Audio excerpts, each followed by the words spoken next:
Ndugu, jamaa na marafiki wamekusanyika hapa nyumbani kwa marehemu Charles Hilary Kibamba jijini Dar es Salaam kwa ajili ya kutoa pole kwa familia kufuatia msiba wa mpendwa wao.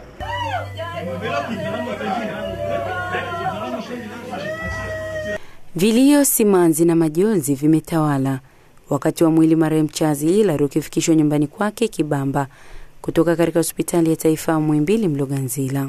Miongoni mwa waombolezaji ni Rais mstaafu Dr. Jakaya Kikwete, na hapa akaeleza anavyomfahamu Charles Hilary. Moja kitu ambacho amekuwa ananifanyia na naendelea kumshukuru, alikuwa ananirekodia nani zile za macharanga. Nazo kila wakati, na mara mwisho tumekutana Zanzibar pale akaniahidi kwamba ananitengenezea nyingine.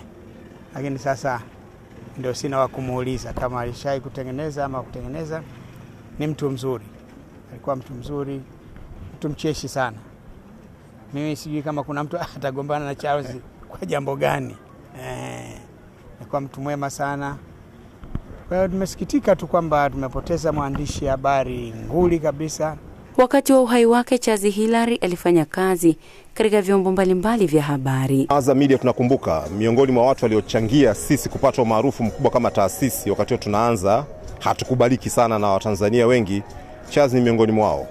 Ile timu kubwa kutoka BBC ambayo alitengeneza mzee Chido Muhando iliongeza chachu kubwa ya Tanzania kwanza kutuamini kama hao wanaweza kuwa na watendaji kutoka BBC, basi ni chombo ambacho ni makini na kiko tayari kwenye mapambano ya sekta ya media hapa Tanzania. Kwa hiyo hilo ni moja kati ya mambo makubwa ambayo kama sitamsahau Charles, kama ni miongoni mwa watu ambao wamechangia kwa sehemu kubwa mafanikio ambayo tunayaona leo kwa taasisi yetu ya Azam Media. Lakini binafsi sitamsahau kwa jambo moja kubwa sana.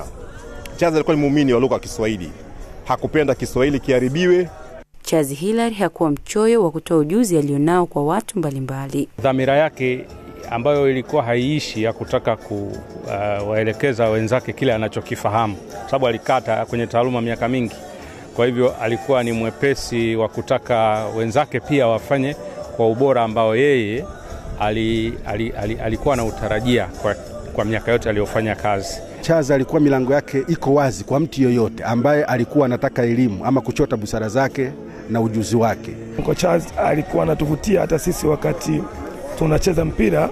Baada ya mechi ukisikiliza zile rekodi jinsi alivyokuwa anazungumza, kusema kweli alikuwa anatuvutia na alikuwa anatuhamasisha kusema kweli. Mwili wa Charles Hilary utagwa Mei 13 katika kanisa la Bartholomayo Anglikana Ubungo mkoani Dar es Salaam, na baada ya kusafirishwa kwenda Zanzibar kwa ajili ya maziko yatakayofanyika Jumatano. Hapa tulipo ni Makadara, ambapo nyumbani mwili wa marehemu utakapotoka Dar es Salaam utafikia hapa. Na shughuli zitaanza hapa na nyingine zitamalizia mpaka hapo atakapozikwa. Mwanahabari huyu nguli aliyefikwa na umauti akiwa na miaka 66 kabla ya kuwa mkurugenzi wa idara ya mawasiliano ya Rais Ikulu na msemaji mkuu wa serikali ya Zanzibar, alifanya kazi katika vyombo mbalimbali vya kitaifa na kimataifa ikiwemo Azam Media akiwa mkurugenzi wa Radio UFM. Upendo Michael, Azam News.